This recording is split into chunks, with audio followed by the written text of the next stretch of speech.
All right, I'm Pete Hammond, back at Contenders here, and back with another Bleecker Street film. This time it's Wild Mountain Thyme, and I have to say, of all of these Contenders films that we're doing this weekend, this is right near the top of my list. I loved this movie, and two of the people responsible for that are with us today. First off, he is the Oscar-winning writer and director of this film, John Patrick Shanley. Hi, welcome, John. And, of course, you know him from so many other movies and things. And here, this is just one of his best. He's a real charmer in this film. Jamie Dornan. Hi, Jamie. Hi, Pete. Welcome, guys. And I want to just give everyone a taste of what I'm talking about here, because this is a movie like no other that I've seen this year, a real throwback to the kind of feel-good thing I think we need right now. So let's take a look at Wild Mountain Thyme. Anthony!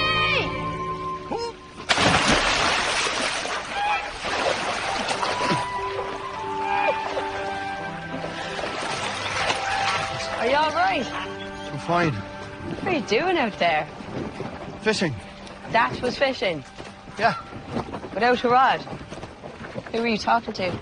Wasn't talking. You left to be talking, then swatting, then you jumped in. I did not. It's a Kelly's to jump in. I'm a Riley. You're a Riley. What are you doing down by the river? What I've been doing after this one. Oh, you're not still from the night before. I am. Well, God in heaven, you look the worst for it. Well, thanks much. You don't look perfect yourself. All right. John, congratulations on this. I mentioned you're an Oscar winner. Of course, Moonstruck and Joe versus Volcano, another favorite of mine, and Doubt, and so many things. This actually came from a play that you had written called Outside Mullingar. So why did you decide this would be right as a movie and that you would direct it? Well, sometimes you do a play and people want to make it into a movie and you don't think it's a good idea. When you're doing a play that's set in rural Ireland, it's definitely a good idea because you get to go to Ireland and shoot that incredibly beautiful countryside and those endless wild skies. And having all of the actual animals and wind and rain and sunshine that pass through the frame every 15 minutes. It's an adventure to shoot in Ireland, and a positive adventure. And where did you shoot? County Mayo, or where was it exactly? Yeah, we shot in County Mayo because the play was based on my family, and they're in Central Ireland, in County Westmeath, which is the Midlands, and it's kind of flat. And I wanted a mountain. Both because that's the title of the film, but also because my passions run up and down a goodly amount, and flat terrain wouldn't suit it. So County Mayo was the way to go. Well, what a setting you have there with gorgeous cinematography from Stephen Goldblatt. And it literally is kind of a fantasy land for people going and watching this movie. And you say, this is out of another time almost. And what a great cast, too, that you put together here. In the two key roles here, you have Jamie Dornan here, who plays Anthony, and he lives next door and has since he was a kid, next to Rosemary, played beautifully by Emily Blunt. And we can tell they were made for each other. He just can't. Jamie, your character is clueless, it seems, to all of this perfect romance that's just waiting to happen. Yeah, I mean, he just, can't see the light from the trees, really, I think the first time I read the script, I just wanted to give him a hug, or give him a shake, or something to sort of wake him up to what's in front of him and what's on offer, and bless him, he just can't see it. Well, what was the joy of playing a role like this? I've heard it described as the least normal person you've ever played. Yeah, I mean, and I've played some very dark and twisted and psychopathic characters before, but in a way, Anthony's less normal than any of them, because, I don't know, because he's much closer to who I am, and if you're willing to accept what's not normal about yourself, which I think is a very important step to take in life, then gives you way more freedom to explore those sort of oddities and insecurities that you have within yourself and put them into a character. But much of that was done for me on the page with John's beautiful words and actions that Anthony had. Yeah, talk about those beautiful words. You're probably, of the whole cast, the most at home in this setting, I would think.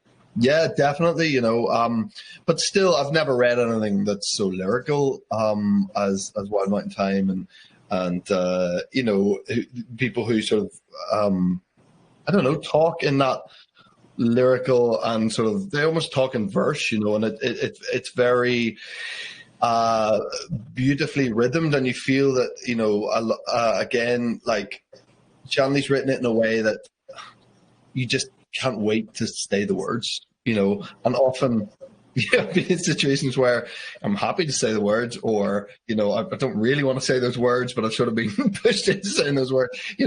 I've sort of done the whole spectrum of it so far in my career, and then there's times when you have words that you can't wait to say, particularly with, the big set piece scene. I think it was, John, I don't know what was 20, 25 pages or something, that kitchen scene with Emily and I, which is almost the entire third act of the movie, was in this kitchen, and it was like it felt like doing a play, and we didn't really get a chance to rehearse it. And luckily by that stage, Emily and I had this very strong understanding of each other, and strong understanding of what we were both doing with the characters, and that push and pull of it and the movement of it and the back and forth just felt natural by that point, and that was I think we shot that over 2 or 3 days, and it was some of the best, most exciting times I've ever had at work.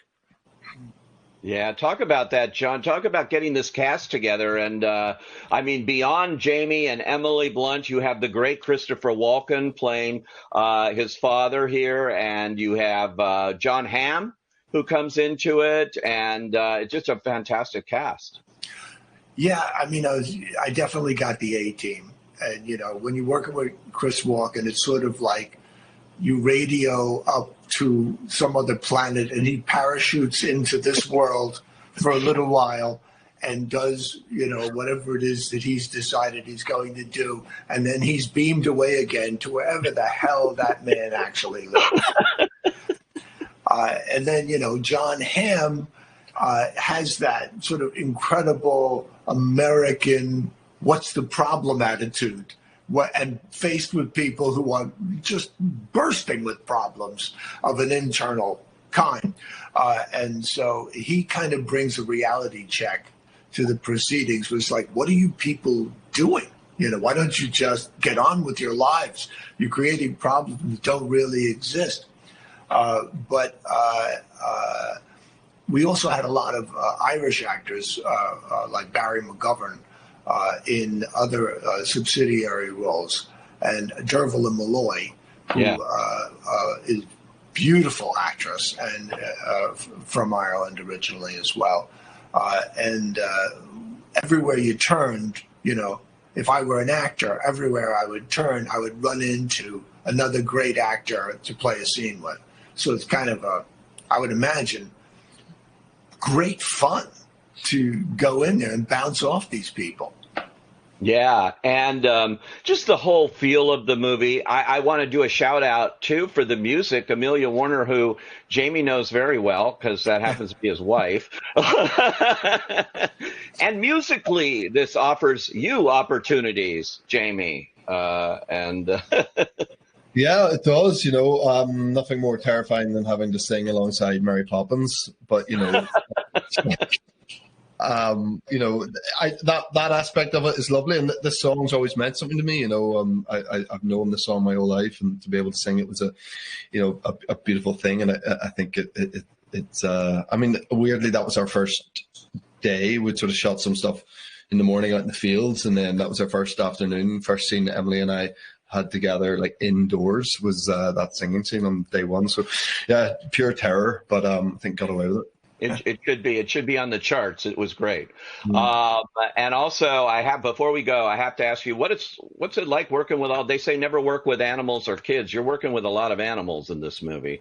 Well, yeah, I could tell, I had a scene with Chris Walken working with the dog, And it was very clear to me that Chris wished that dog was beamed up to another planet and that he didn't have to deal with him. But at the same time, they bring a groundedness to a scene that is irreplaceable. Jamie did a scene with the biggest bull I have ever seen, who was drugged on herbs of some kind that they gave him, but still looked like he could kill us all without even thinking much about it. So that added a certain frisson to the scene. What was that? What was a scene partner like that for you, Jamie? Well, luckily I had Emily there with me, and I feel like, I feel like I was sort of edging slightly closer, trying to be the sort of protective guy.